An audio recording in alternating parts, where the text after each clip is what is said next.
Hope you guys are enjoying all the videos from my recent Asia trip. I'm still here in Hong Kong for another day or two.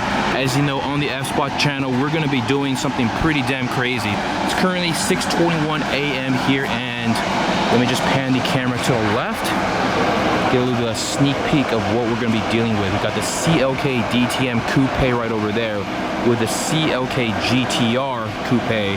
Many thanks to Aaron Chun for hooking it up, owner John, and of course SPS for arranging all this. But we're going to a photo shoot location, and I'll be talking about the cars in a little bit. Early, it's around 6 o'clock in the morning. We're in a BMW convertible. Got some pretty special cars behind us. Check that out. The CLK GTR Coupe behind us. Behind that is the CLK DTM Coupe.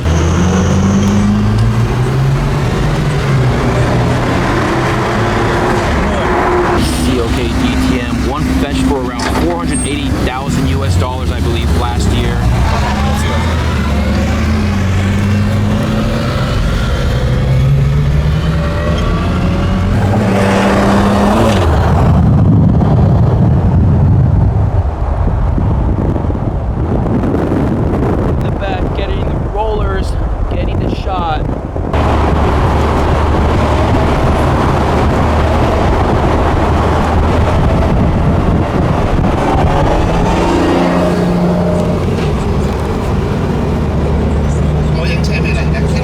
We're gonna take a closer look at the CLK GTR Coupe, one of 25. I think they built 5 or 6 roadster variants, so that makes a total, what, 30 or 31? Didn't really get a chance to talk about this car in depth because we were kind of on like a time crunch with traffic in the morning here in Hong Kong, but we got the rear right here, all the plates are off, and the AMG badge looking pretty damn clean. Now, funny enough, one of these sold in 2012 at Arm Sotheby's, I believe, for $1.1 million. Just this year or last year, I think RM again sold one for what, 4.5 or 4.6 million dollars. So these have skyrocketed in value. We've got the 6.9 liter V12. We saw one of these in Italy, I believe, for the Pagani Raduno. Let's open up the door right here. Slowly, slowly. Very, very nice. For those uninitiated who do not know what this car is, it's basically built as a homologated race car. So they had built, what, 25 of these to make it road legal. But the steering wheel and the interior and the seats are fixed. So you either have to be extremely tiny to fit in here or just cramp yourself inside. So check out this massive roof scoop right on top here. Pretty sick. This is basically a full-on road legal race car. The creature comforts of a road going car. We got the leather interior, got air conditioning, it's got a radio and speakers and everything, so everything you need to drive this on the road. Got the lifting jack mechanism here that'll pump up the entire car up. And got the windshield wiper fluid right over here at the bottom, so. And then you pump the gas on the right hand side. Of course, at the front here, there's no lift mechanism, so you gotta be extremely careful when getting out of driveways or steep inclines. But this is actually built as a full-on race car, and then they built the homologated version of the CLK GTR race car afterwards. Unlike the F1, which is built as a road-going car, first of all. There it is, guys. One last look at the CLK GTR V12, 6.9 liter, 612 horsepower, 568 pounds of torque, 6-speed paddle shifted manual transmission, and of course you see the engine right through where the license plate frame is supposed to be. So full-on race car here, guys. There goes our chariot for the day. Many thanks to Steven for hooking us up. He was our ride to this morning shoot. Got a roof right over here that just rolled up, and check out this color on this 458. Not too shabby. Anyways, check out Steven's Instagram, upper right hand corner, hooking it up as always. The wheels on this are pretty damn sick. Wait till you see the license plate. Bam. Alright guys, so you guys seen my 118 collection back in Los Angeles. So this is the final day we're in Hong Kong, so I might as well show you Aaron Chun's 164 collection. This is actually pretty insane. I think there's around 500 plus 164 cars everywhere in his room and cabinets. I'm gonna do a quick pan over of some of his collection right over here. Got the working street lights over here. He's got the pedestrian crossing, yellow light, red light, green light.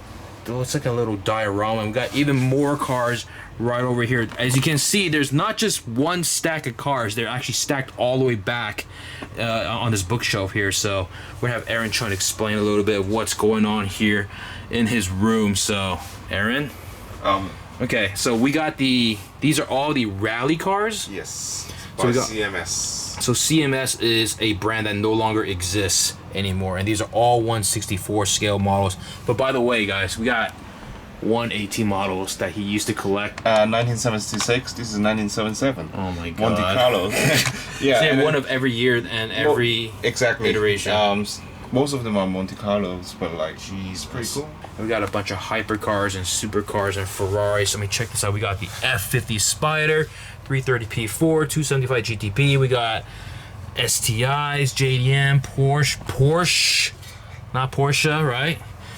BMW Z8. I mean, this is literally just a fraction of the collection. And we're gonna open up these cabinets right over here. A bit messy. It's a little messy, but we got MC12 GT1. I mean, you got FXXK, Cinque. These are actually the 7-Eleven edition from Taiwan only, right? So it's region specific.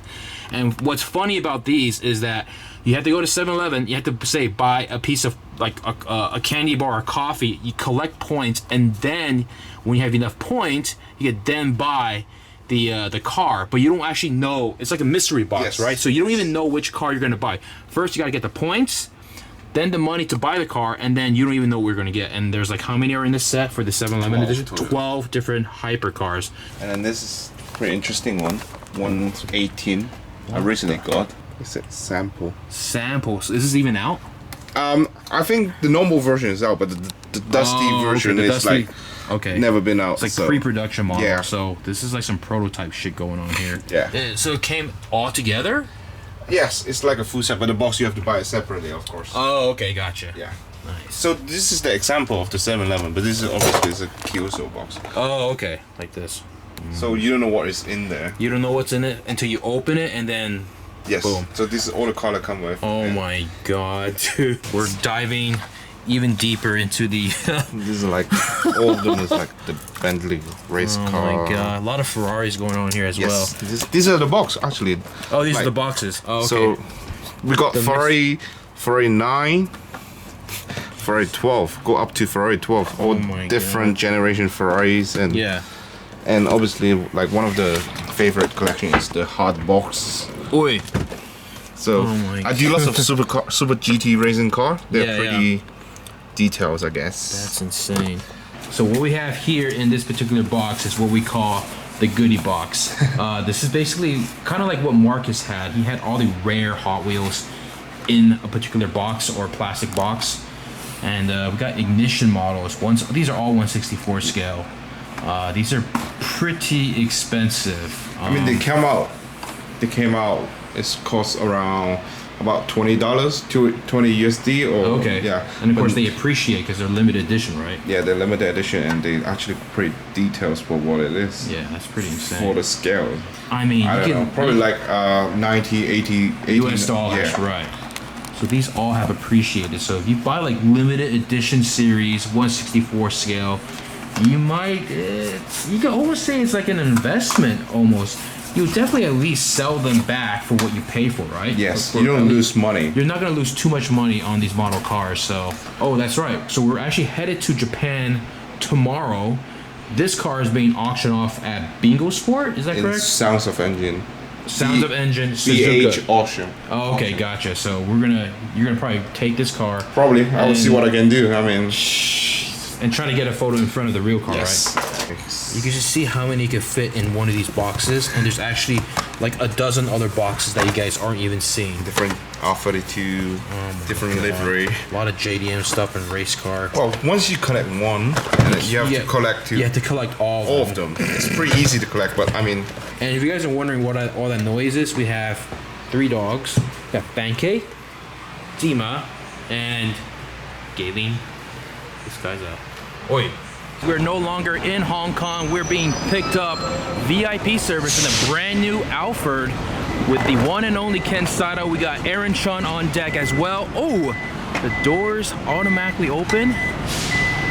Is it Ken? Oi, there he is. Okay, here we go. Let's put our luggage in here. Oh, shit. Wait, what did you say? Uber service? Uber service? Check this out, guys. Oh, man. It's good to be back in Japan. Oi.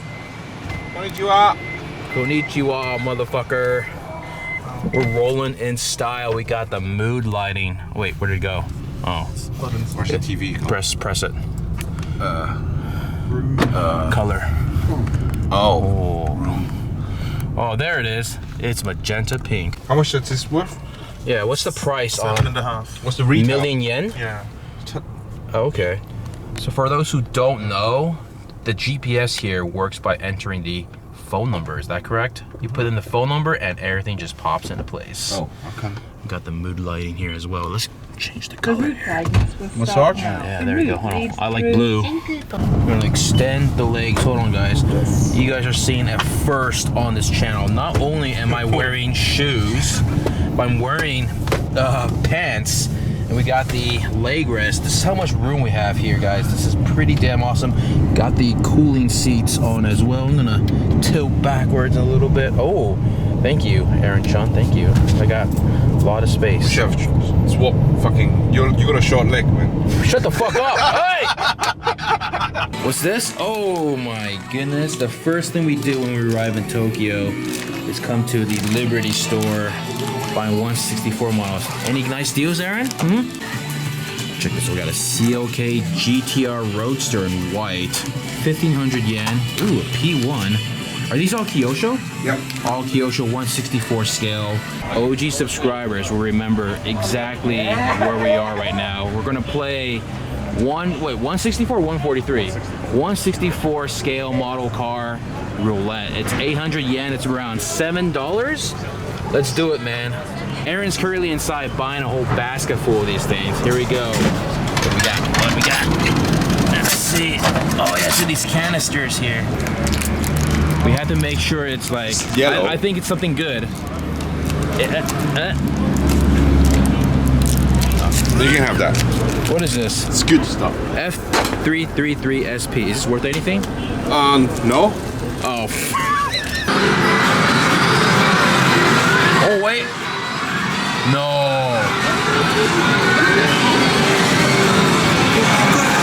It's actually. It will. Oh, what the? That was. Will.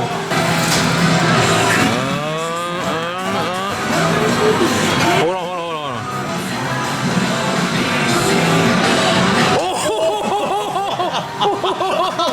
Are you just gonna drive a fucking train around? Yeah.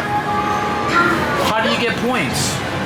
So you have to make in time each station, and then they have to count down. And you have to like slow down in time and everything. Like Yes. you can't like overshoot the. Yeah. All right, let's see your train skills, man. Why don't we just go on the real fucking train? Well, you can't do that. Yeah, you can. Huge serving. Extremely huge serving. It's only 1,300 yen. Yeah, that's nothing. It's It's like gonna be a boatload. It's literally $20? a boatload of fucking fried chicken. You guys really have to see this in person. Look at the size of the beer. Holy shit! And this is the edamame. Yeah. This is how what? It's just the large serve. I didn't get the stupid large. Okay, so we are in real trouble here, guys. That's a Mondo. That's bigger than American portions, dude. Well, this one. Yeah. This is a large Coke in America, isn't it? I messed up because I asked for the extremely large portion. You fucked this up, man. All right, guys.